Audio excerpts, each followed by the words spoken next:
নমস্কার।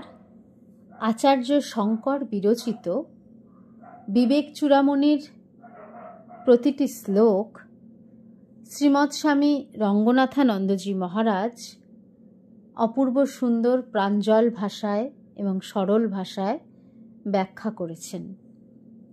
আমি ধারাবাহিকভাবে এই শ্লোক এবং তার ব্যাখ্যাটি পাঠ করছি।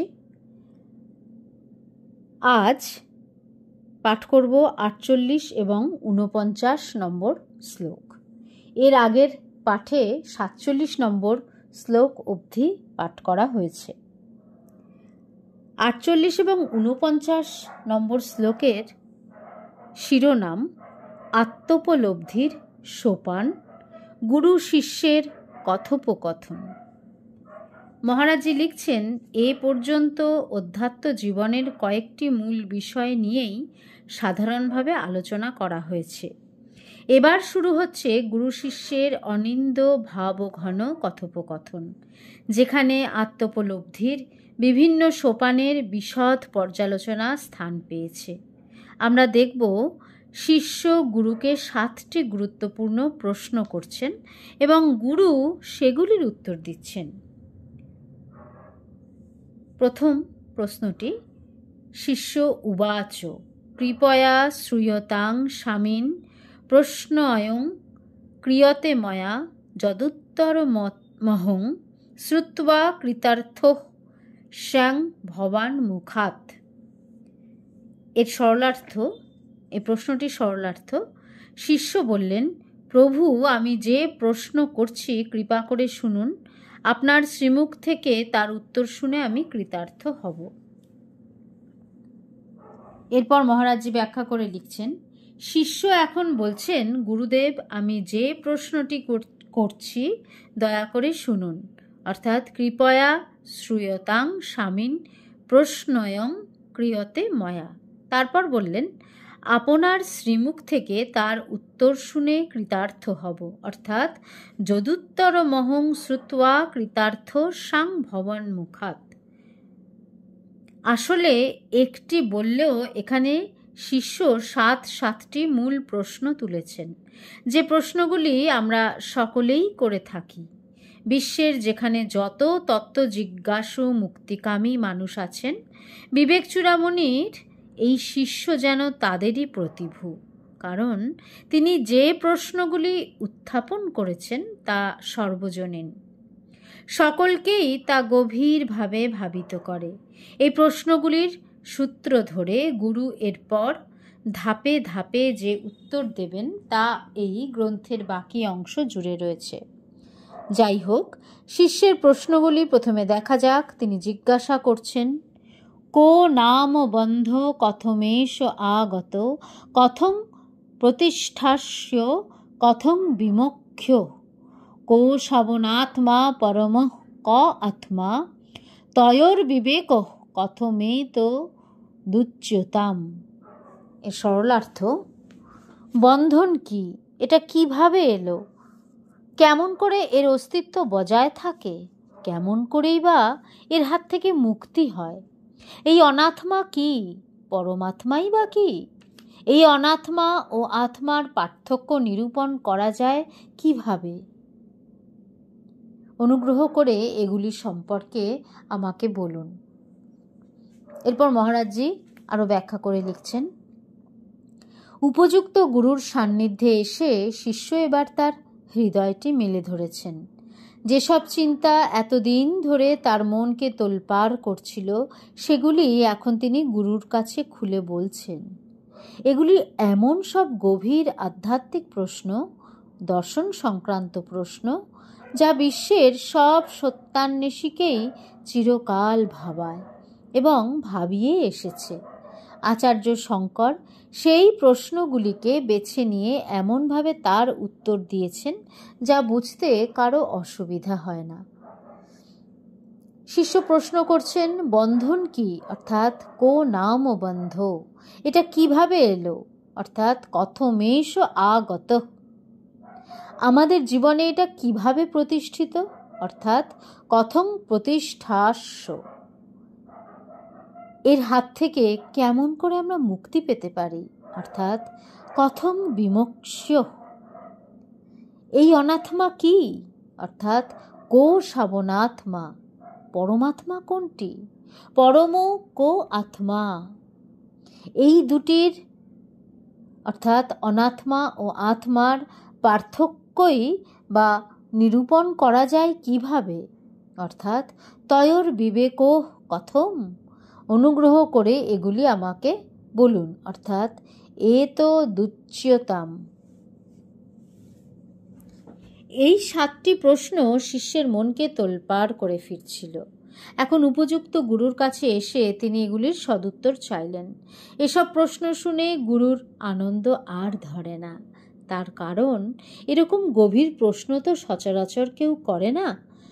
আমরা বেশিরভাগ মানুষই যত রাজ্যের জাগতিক প্রশ্ন করি, বাড়ি ঘর, পরিবার, চাকরি, রুজি রোজগার, আরও নানা সাংসারিক বিষয়, এই নিয়েই আমাদের যত চিন্তা। তাই প্রশ্নের মধ্যেও এসব স্থূল বিষয়ই উঠে আসে। সত্যি বলতে কি, যতক্ষণ পেটের চিন্তা থাকে ততক্ষণ উচ্চ চিন্তা মনে স্থান পায় না। কিন্তু পেট ভরা থাকলে কেন উচ্চ চিন্তা করব না? যারা দরিদ্র ভারতবাসী, তাদের সর্বদাই বেঁচে থাকার জন্য সংগ্রাম করতে হয়। কাজেই তারা ধর্মতত্ত্ব নিয়ে মাথা ঘামাবে কি করে? কিন্তু 70 কোটি ভারতবাসী তো খেতে পান, তাদের পেট তো সর্বদাই ভরা। তারা তো এসব সূক্ষ্ম প্রশ্ন নিয়ে ভাবনা চিন্তা করতেই পারেন। তা করলে তারা আধ্যাত্মিক জীবনে প্রবেশ করবেন এবং কালে তাদের এই জীবন এতটাই সমৃদ্ধ হবে যে তারা জগতের কাছে আশীর্বাদ স্বরূপ হয়ে উঠবেন।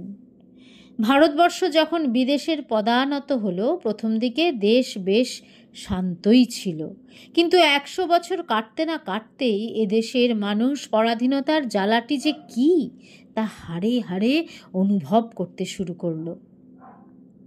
পরাধীনতা ব্যাপারটা কি? এ প্রশ্ন তাদের উঠল এবং এই নিয়ে চিন্তা ভাবনার পর তারা টের পেল যে পরাধীনতার প্রকৃতি হলো তুমি ইচ্ছে মতো চলতে পারবে না, যা চাও তা করতে পারবে না, এবং তোমার সব আশা আকাঙ্ক্ষা কোনো বিদেশি শক্তি নিয়ন্ত্রণ করবে। কোনো ব্যাপারেই তোমার স্বাধীনতা নেই। এটি অনুভব করার পরই এই বন্ধন ও দাসত্ব থেকে মুক্তি লাভের সংগ্রাম শুরু হয়ে গেল। বড় বড় নেতা আবির্ভূত হলেন এবং তাদের নেতৃত্বে দেশবাসী বিদেশি শাসনের বিরুদ্ধে বিদ্রোহ ঘোষণা করল। কিন্তু সে ছিল রাজনৈতিক পরাধীনতার বিরুদ্ধে গণবিক্ষোভ। আজ তো দেশ রাজনৈতিক স্বাধীনতা অর্জন করেছে, তবুও সমাজ দুর্বৃত্তি ও অনাচারের শৃঙ্খলে আবদ্ধ কেন? বস্তুত সমগ্র জাতি দুর্নীতি, অপরাধ, স্বজনপোষণ, অশিক্ষা, দারিদ্র ও অন্যান্য অভিশাপে আজ এতটাই জর্জরিত, এতটাই অবরুদ্ধ যে মনে হয় বিদেশি আমলেও এই রকম অবস্থা ছিল না। তুলনামূলকভাবে দেশের মানুষ তখন অনেক বেশি সৎ চরিত্রবান ছিল, অনেক বেশি নীতিপরায়ণ ছিল। জাতির স্বার্থে দেশের মানুষকে সেবা করার জন্য তারা ব্যক্তিগত স্বার্থকে বিসর্জন দিতে কুণ্ঠিত হতো না। আজ ঠিক এর বিপরীত অবস্থা। আজ দেশের মানুষ ব্যক্তিগত স্বার্থ রক্ষার জন্য, নিজের সুখ সুবিধা আগলানোর জন্য জাতির সর্বনাশ করার কোনো সুযোগ হাতছাড়া করে না। নৈতিক মূল্যবোধের অবক্ষয় আজ আমাদের একেবারে আষ্ঠে পৃষ্ঠে বেঁধে ফেলেছে। আগেই বলেছি, মুক্তির ধারণার সঙ্গে আধ্যাত্মিকতার এক অতি নিবিড় সম্পর্ক রয়েছে। আমরা পরম আধ্যাত্মিক মুক্তি লাভ করলে তবেই তার শুভ কল্যাণকর প্রভাব সমাজ ও রাজনীতিকে শুদ্ধ করে তুলতে পারে। বর্তমানে তাই দুটি সংগ্রামই একসঙ্গে চালাতে হবে। একটি হলো আধ্যাত্মিক মুক্তি লাভের সংগ্রাম এবং অন্যটি হলো সমাজকে দুর্নীতি অনাচারের শৃঙ্খল থেকে মুক্ত করার সমবেত প্রচেষ্টা। এই কারণেই বিবেক চূড়ামণি ও এই জাতীয় গ্রন্থের আজ এত প্রয়োজন। এখানে শিষ্য যেমন গুরুর কাছে 7টি প্রশ্ন উত্থাপন করেছেন, এদেশের মানুষও তেমনি নিজেদের প্রশ্ন করুন। আমরা এত স্বার্থপর কেন? কেন আমরা দুর্নীতিগ্রস্ত? কেন আমরা ধর্মান্ধ? কেন আমরা এত হিংস্র? এসব প্রশ্ন করা ভালো, কারণ এসব প্রবৃত্তি তো আমাদের হীন জীবনযাপন করতে বাধ্য করছে, সংকীর্ণ তুচ্ছ জীবনের মধ্যে আবদ্ধ রেখেছে। তাই এসব প্রশ্নের আগুন আজ আমাদের হৃদয় জ্বলে উঠুক। যখনই আমাদের ভেতর এসব প্রশ্ন জাগতে শুরু করবে, তখন আমাদের বিবেক চূড়ামণি, উপনিষদ, গীতা খুলতেই হবে। তখন বুদ্ধ, যিশু, মোহাম্মদ এবং অন্যান্য মহাপুরুষের দ্বারস্থ না হয়ে উপায় নেই। এই গ্রন্থগুলি তখন কথা বলে উঠবে। যতদিন না মনে এসব গুরুত্বপূর্ণ প্রশ্ন উঠছে, ততদিন এসব মহাগ্রন্থ আমাদের কাছে অপ্রাসঙ্গিক ও অপাংতেয় হয়েই থাকবে। কিন্তু যেদিন প্রশ্ন জাগবে, সেদিন তারাই জীবন্ত হয়ে, সরব হয়ে আমাদের পথ দেখাবে। বিবেক চূড়ামণির এই শ্লোকে অর্থাৎ 49 নম্বরে আমাদের সকলের হয়ে শিষ্য যে সমস্ত গভীর প্রশ্ন করেছেন এবং অসাধারণ গুরু সেগুলির যে সদুত্তর দিয়েছেন, তা বিগত 1200 বছর ধরে অসংখ্য সত্যান্বেষীকে তৃপ্ত করেছে, উদ্বুদ্ধ করেছে, তাদের কল্যাণ করেছে। এই শ্লোকে দেখতে পাচ্ছি শিষ্যের প্রশ্নে গুরু খুব খুশি, কারণ তিনি বুঝেছেন জীবনের মূল সমস্যাগুলি নিয়ে শিষ্য চিন্তা করতে শুরু করেছেন। এই যে প্রশ্নের উদয় হওয়া শিষ্যের জীবনে, এটি একটি সন্ধিক্ষণ, মহাশুভ লক্ষণ, কারণ এবার তাঁর আধ্যাত্মিক জীবনের অভ্যুদয় শুরু হবে। পরম সত্যলাভের উদ্দেশ্যে পথ চলা আরম্ভ হবে। তার মন এখন আর 5 জন মানুষের মতো সংসারের তুচ্ছ খেলনা নিয়ে সন্তুষ্ট নয়। তিনি চান সত্য লাভ করতে। উন্নতি তখনই হয় যখন আমাদের মনে ঠিক ঠিক প্রশ্ন জাগে, যখন সত্য লাভের জন্য আমরা ছটফট করি। ল্যাথপ্যাতে আত্মতুষ্টির মনোভাব থাকলে তা হয় না। শিষ্যের প্রতি প্রসন্ন হয়ে গুরু তাই পরবর্তী শ্লোকে শিষ্যের প্রশংসা করছেন। পরবর্তী শ্লোক অর্থাৎ 50 নম্বর শ্লোকে আমরা দেখতে পাব শিষ্যকে গুরু প্রশংসা করছেন। আজ এই অবধি। ওং শান্তি শান্তি শান্তি। হরি ওং তৎসৎ। শ্রীরামকৃষ্ণার্পণমস্তু।